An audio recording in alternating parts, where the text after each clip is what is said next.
It's really clear what you were both attracted to in terms of the theme and what the movie says, but what was the attraction for each of you in digging into these particular people?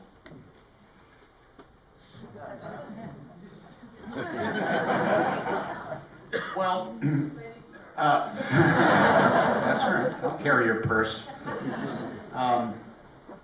Ben Bradlee loved Katharine Graham. He loved her deeply, in a love that came from a deep, deep respect and an understanding of all that she had been through and all that she had accomplished and the weight of the burden of being the owner of what had been her father's and her husband's newspaper.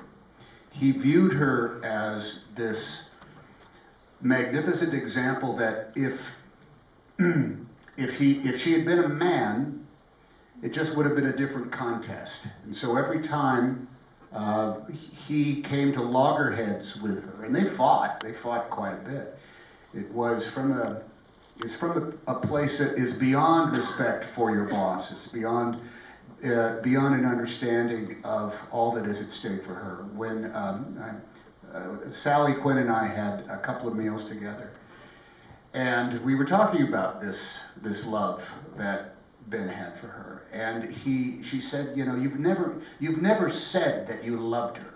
He said, I didn't love her. I didn't want to bang her. I wanted to, I admired her. She was a great lady. She was a powerful force. And at her funeral, Sally told Ben, he said, you have to tell the people that you loved her. And it was the only time he did, and he broke down. He had tears in his eye when it went in.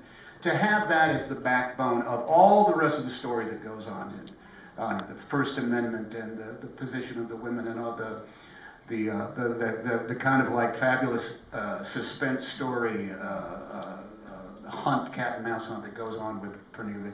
That's great stuff. And to get to do it in a Steven Spielberg movie where everybody has a great part and everybody has a moment that they invest in, even the girl in the Supreme Court who's late for work, she just had a couple of lines that day. She didn't have a whole scene that Steven turned it into that. So you get to do that. But in order to show something that is a bit of a secret, that is hidden and yet is the absolute, it's part of the DNA of what the entire story is. The love that Ben had for Kay was something that we broached right off the bat. But I really thought that what was most interesting is that it was respect.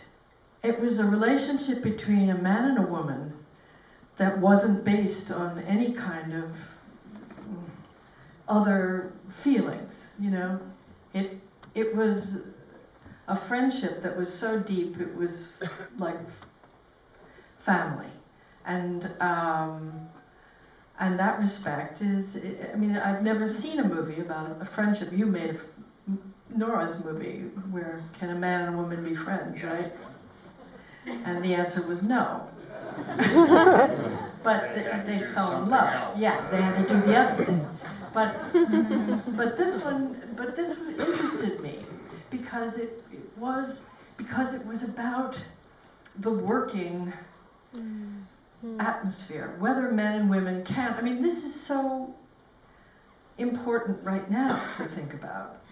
The atmosphere in which men and women can deal with each other,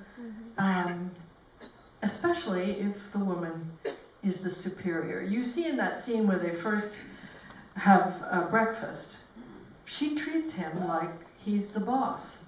And that is the way it usually works if a woman is the superior in a working relationship. There's some accommodation to the ego of the man, not to undermine it or make him feel bad, or all the things we do. I love that you're telling me this. I'm just telling you. You have no idea what you're doing for myself. This is the truth. And I just think it's so, to watch that evolve through the course of this challenge that's put to the two of them together, where their mutual reliance on each other and realization of what each one is bringing to this. His bravery and his bravado and her bravery. And those two things are, it's just kind of gorgeous. I didn't really realize it till I saw it today. But I love that.